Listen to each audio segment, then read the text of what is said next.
Latest எபிசோடுகளை விளம்பரங்களே இல்லாமல் காணுங்கள்.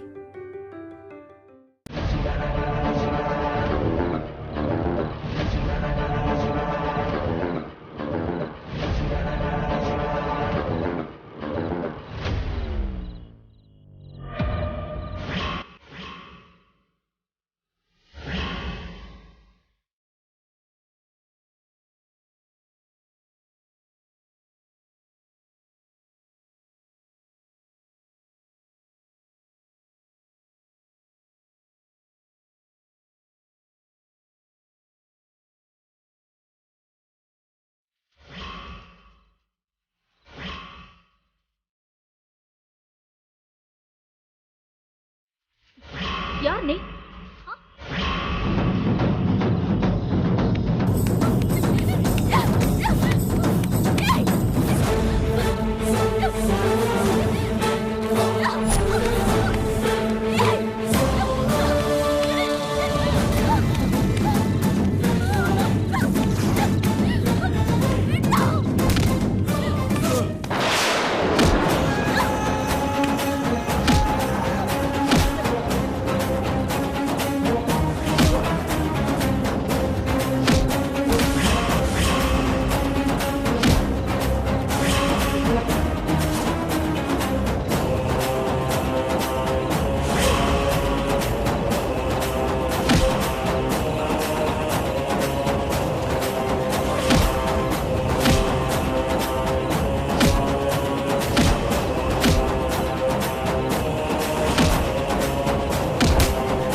நல்ல வேலை, கடவுள் மாதிரி வந்து காப்பாத்துனீங்க.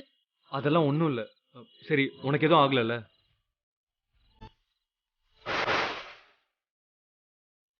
செல்வா,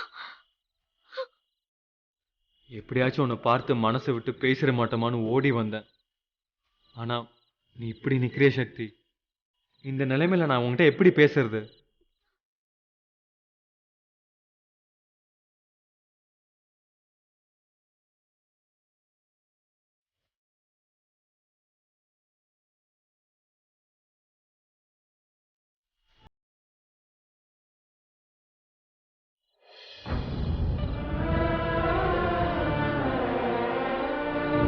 சக்தி, இப்படி உன்னை பாப்பன்னு நான் நினைச்சு கூட பார்க்கல.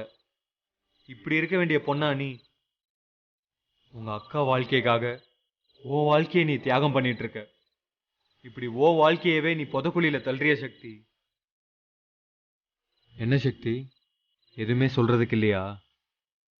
செல்வா, நீங்க இங்க வந்து இந்த நேரத்துல என்னை காப்பாத்துவீங்கன்னு சத்தியமா நான் எதிர்பார்க்கல. நீங்களும் என்னை எத்தனையோ தடவை காப்பாத்திட்டீங்க. அதுக்குள்ள நான் எப்படி தேங்க்ஸ் சொல்ல போறேன்னு எனக்கு தெரியல. இப்ப கூட சக்தி, ஊன்னு ஒரு வார்த்தை சொல்லு. எல்லாத்தையும் தூக்கி போட்டு நான் உனக்காக வரேன் சக்தி. உங்க வீட்டுல வந்து நான் பேசுறேன் சக்தி. நான் ஏற்கனவே கன்ஃபியூஷன்ல இருக்கேன் செல்வா. வேண்டாம், தயவு செஞ்சு போயிடுங்க ப்ளீஸ். என்னை சுத்தி என்ன நடக்குதுன்னு எனக்கே தெரியல. இந்த மாதிரி உங்க வீட்லயும் ஏகப்பட்ட சடங்கெல்லாம் நடந்துகிட்டு இருக்கும். இப்ப ஏன் இங்க வந்தீங்க செல்வா?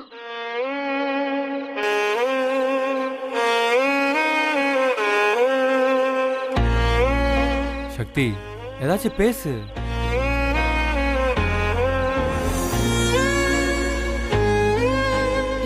என்ன பேசுறது? எவ்வளவோ இருக்கே பேசுறதுக்கு. பேச ஒண்ணும் இல்லைன்னு எனக்கு தோணுது. சக்தி, இப்போவும் நீ சுதாரிக்கலனா இந்த கூட்டத்துல இருந்தே நீ தப்பிக்கவே முடியாது சக்தி.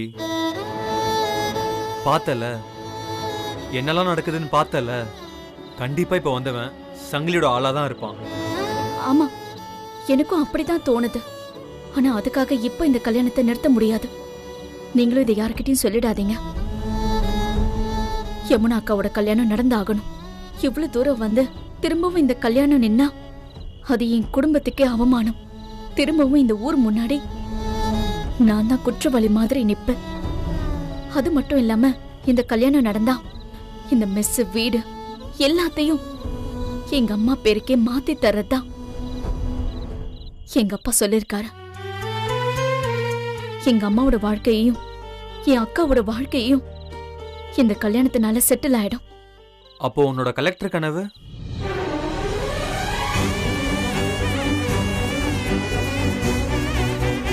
சக்தி, ஏய் சக்தி,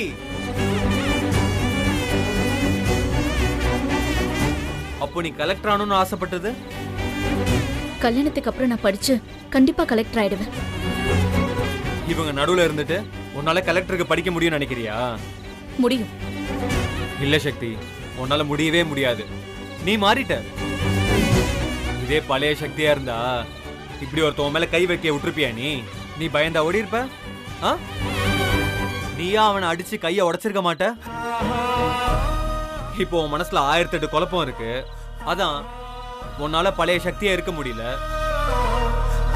இங்க பாரு சக்தி, இந்த கல்யாணத்துல இருந்து முதல்ல நீ வெளியே வா. மறு நிமிஷமே நீ பழைய சக்தி ஆயிடுவ. சக்தி, சொன்னா கேளு.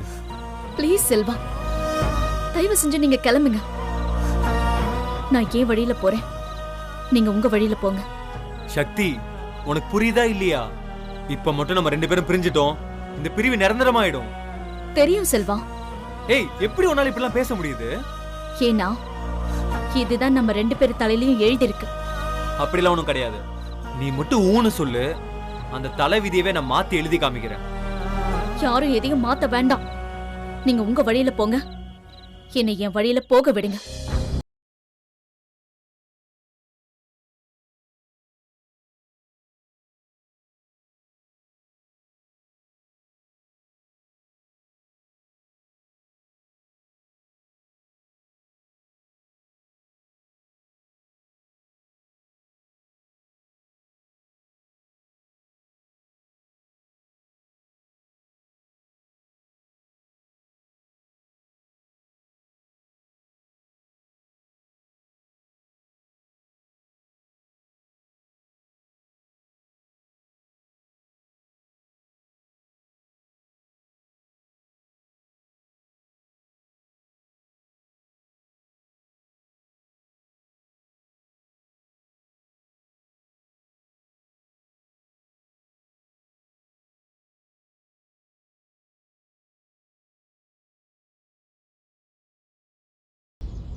அம்மா, நேரம் நழுவிக்கிட்டே இருக்குமா, பயமா இருக்குமா. சக்தி கல்யாணம் நடந்துருமோங்கிற பயம் எனக்கு வந்துருச்சுமா. அம்மா, ஏம்மா என்கிட்ட பேச மாட்டேங்கிற? அப்படி நான் என்னம்மா தப்பு செஞ்சேன்? சொல்லு தாயி, நான் என்னதான் தப்பு பண்ண? சொல்லுமா, எனக்கு ஒண்ணுமே புரியல.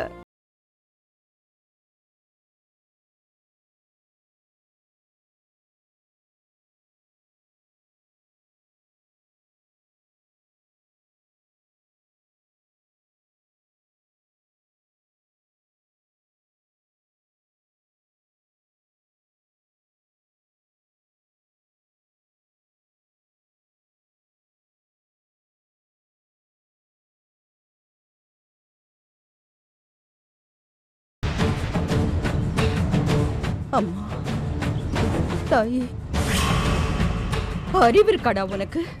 ஒன்னாலையும் உன் திமிராலையும் ஒரு உசுறு போச்சு. போன உசுறு திரும்ப வருமா? நானே ரொம்ப பயந்து போயிருக்கேன்க்கா. சீ, பேசாத. இப்ப பயந்து என்னடா பிரயோஜனம்? அன்னைக்கே நான் சொன்னதை கேட்டிருந்தா அவன் உயிராவது பழைச்சிருந்திருக்கும்ல. அக்கா அவன் பொண்டாட்டி பிள்ளைங்க கதறத பார்த்தா கொலையெல்லாம் நடுங்குதுக்கா. ஏன் நடுங்காது? நீ செஞ்ச அயோக்கியத்தனத்தால ஒருத்தியோட தாலி பறி போயிடுச்சு. அவன் குடும்பம் இப்ப நிர்கதியா நிக்குது. ஆனா சங்கிலி, நான் என்னைக்குமே உனக்கு சாபம் விட்டதில்ல. எனக்கு நீ எவ்வளவோ துரோகங்களும் எவ்வளவோ அநியாயங்களும் செஞ்சிருக்க.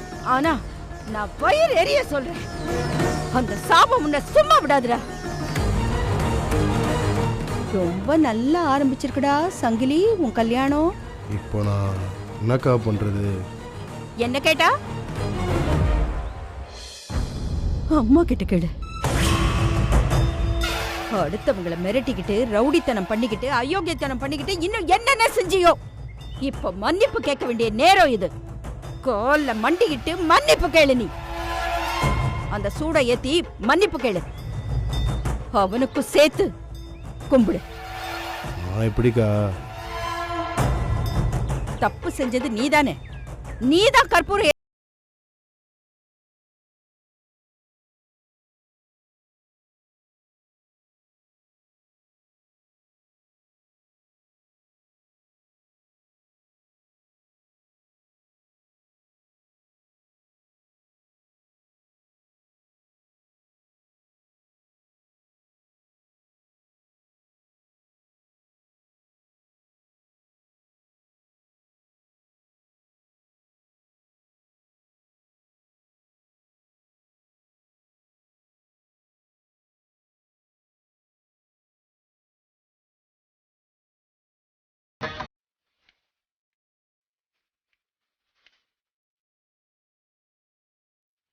முடியுமா உன்னால? ஒண்ணுமே இல்ல. ஒரு சின்ன விஷயம் எத்தனை பேரோட வாழ்க்கைய திருப்பி போட்டிருப்ப. அம்மாவுக்கு சூடம் ஏத்த சொன்ன, அது முடிஞ்சதா உன்னால? கற்பூரம் ஏத்துறதுக்கும் சாமி கும்பிடுறதுக்கும் உன் கணக்குல உன் சரித்திரத்திலேயே இல்லையேடா.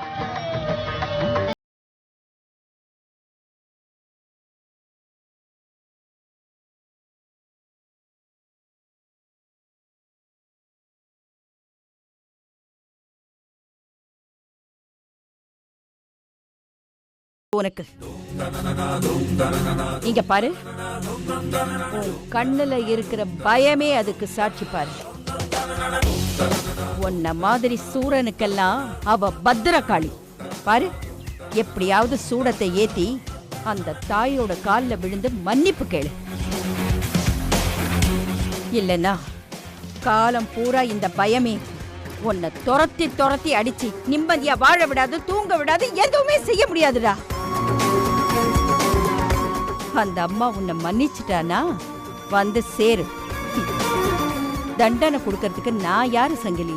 நீ ஒருவேளை நான் பழி வாங்குற அப்படின்னு நினைச்சேன்னா நான் இன்னொரு தடவை சொல்றேன், அது உன் அயோக்கியத்தனமும் முட்டாள்தனமும். அவளுக்கு ஒப்படைச்சிட்டேன் உன்னை. நீயாவது அந்த அம்மா மனசாவது உன்னை அவங்களுக்கு ஒப்படைச்சிட்டேன். என்ன செய்யணுமோ செஞ்சுக்கோ.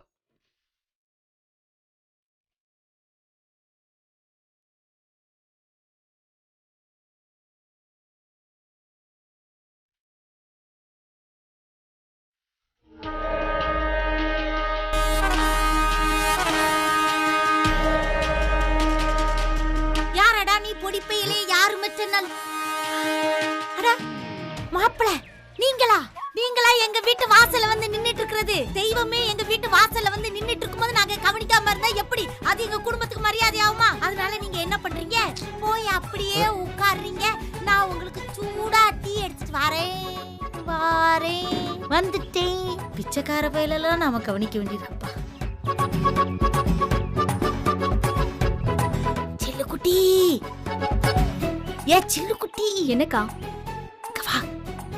நீ மாப்பிள்ளன்னு ஒருத்தனை இந்த வீட்டுக்கு கூட்டிட்டு வந்திருக்கே, அவன் நம்ம வீட்டுக்கு வந்திருக்கிற லட்சணத்தை பாக்குறியா? அப்படியே லேசா திரும்பி பாரு. மூஞ்செல்லாம் எப்படி வீங்கி இருக்குன்னு. குடிச்சிட்டு எந்த ரோட்ல விழுந்து கிடந்து தொலைச்சானோ தெரியல. இந்த காப்பியை குடுக்கற சாக்கல பொம்பளை அடி வாங்கிட்டு வந்தானா இல்ல குடிச்சிட்டு ரோட்ல விழுந்து அடி வாங்கிட்டு வந்தானான்னு கேட்டுவா. போமா, நல்ல மாப்பிள்ளைய பிடிச்சிட்டு வந்திருக்கப்போ. என்ன சோதனைக்கு ஆளாவ போறியோ?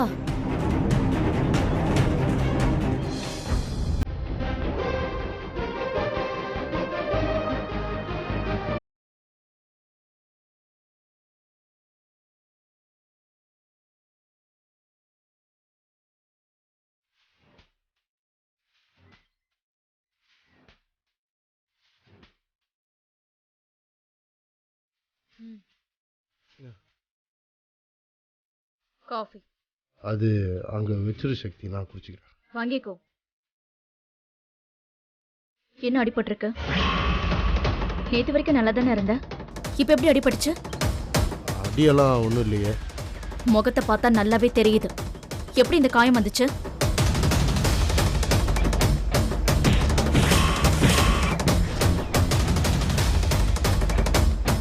கேக்குறேன்ல, எப்படி அடிபட்டுச்சு? அது நேற்று ஒரு ஃப்ரெண்டை பாம்பு கொத்திடுச்சுன்னு தூக்கிட்டு நல்ல சக்தி, அப்போ விழுந்துட்டேன், அதான். ஓ, ஆமாம் சக்தி, அப்பப்பட்ட அடிதான். தோ பாரு, கையிலலாம் கூட காயமாக இருக்குது பாத்தியா, அப்பப்பட்ட அடிதான். காஃபி.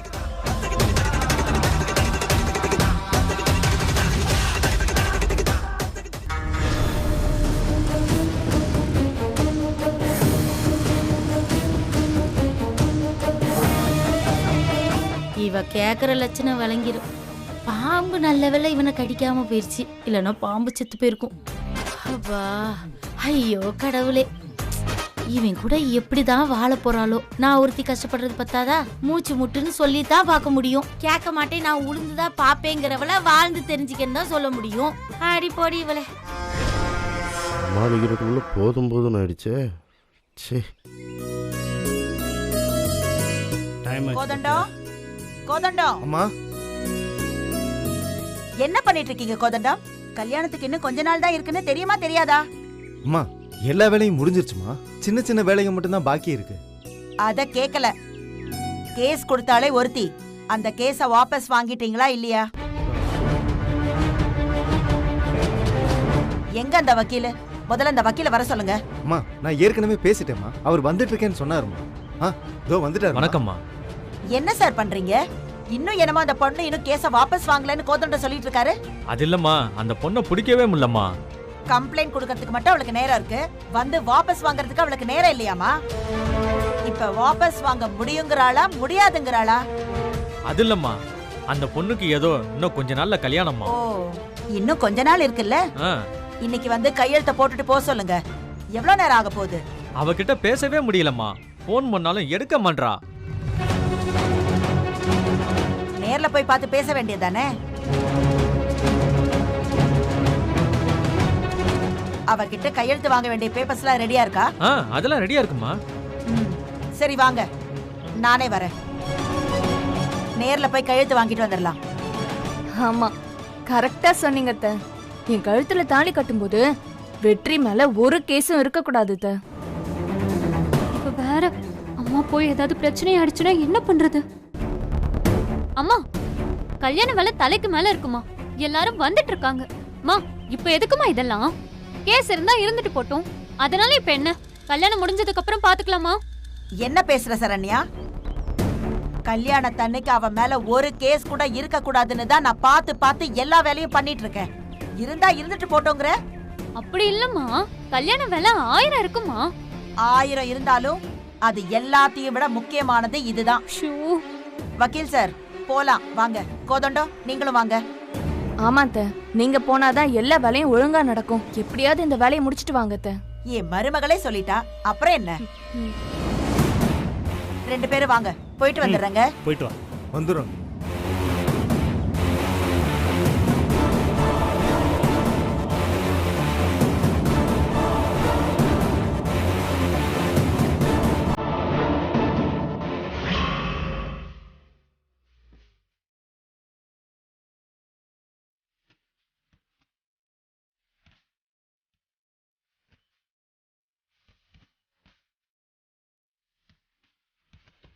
இவ இங்க என்ன பண்ணிட்டு இருக்கா?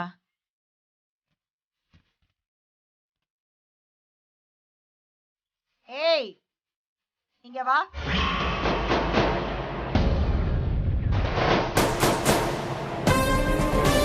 இங்க பாரு, இன்னும் கொஞ்ச நாள்ல என் பையனுக்கு கல்யாணம். அதுக்கு என் பையன் மேல எழுதி கொடுத்திய ஒரு பொய் கம்ப்ளைண்ட், அத வாபஸ் வாங்குறதா வந்து எழுதி கொடுத்துட்டு வா. நான் ஏன் எழுதி கொடுக்கணும்? நான் கொடுத்தது பொய் கேஸ் இல்லையே. இங்க பாரு, உன்கிட்ட நிறைய தடவை சொல்லிட்டேன், என் பையன் அப்படிப்பட்டவன் இல்லைன்னு. நீங்க சொன்னா போதுமா? அதான் ஊரே சொல்லுதே உங்க பையன் எப்படிப்பட்ட ரவுடின்னு. ஏய், இன்னொரு தடவை என் பையனை ரவுடின்னு சொன்ன 1000 தடவை சொல்லுவேன், உங்க பையன் ரவுடி ரவுடி தான். ரவுடின்னு சொல்றதுல எனக்கு என்ன பயம்? ஏய், உன்னை அம்மா அம்மா நான் பேசுறேன். ஏமா இவகிட்ட எல்லாம் என்ன பேச்சு? கொடுங்க அத. என்ன இதுல கையெழுத்து போட்டுட்டா நான் பாட்டுக்கு போய்கிட்டே இருப்பேன். என்னது இது? நீ என் பையன் மேல கொடுத்தே ஒரு போலி கம்ப்ளைண்ட். அத வாபஸ் வாங்குறேன்னு நீ சம்மதிச்சு எழுதி கொடுக்கிற லெட்டர். நான் உங்ககிட்ட எப்ப சொன்னேன் இந்த கம்ப்ளைண்ட்டை நான் வாபஸ் வாங்கிக்கிறேன்னு? இங்க பாரு, இப்ப நீ மட்டும் இதுல கையெழுத்து போடலனா என்ன பண்ணுவீங்க? என்ன மிரட்டுறீங்களா? இதுக்கெல்லாம் பயப்படுறவ நான் கிடையாது. நானே ஏகப்பட்ட டென்ஷன்ல இருக்கேன். பேசாம போயிடுங்க. இல்லனா இங்க பாரு, கையெழுத்து போடுன்னு சொல்றேன். என்ன ரொம்ப ஓவரா பேசிட்டு இருக்க? என்னால கையெழுத்து போட முடியாது. உங்களால என்ன பண்ணிக்க முடியுமோ பண்ணிக்கோங்க. ச்சே, என்ன வளர்த்து வச்சிருக்காங்களோ உன்னை. கொஞ்சம் கூட மரியாதை தெரியல உனக்கு? அவ்வளவு தூரம் நான் சொல்றேன், என் பையன் அப்படிப்பட்டவன் இல்ல இல்லன்னு நீ கையெழுத்து போட மாட்டேன்னு சொல்லிக்கிட்டே இருக்க என்னவோ.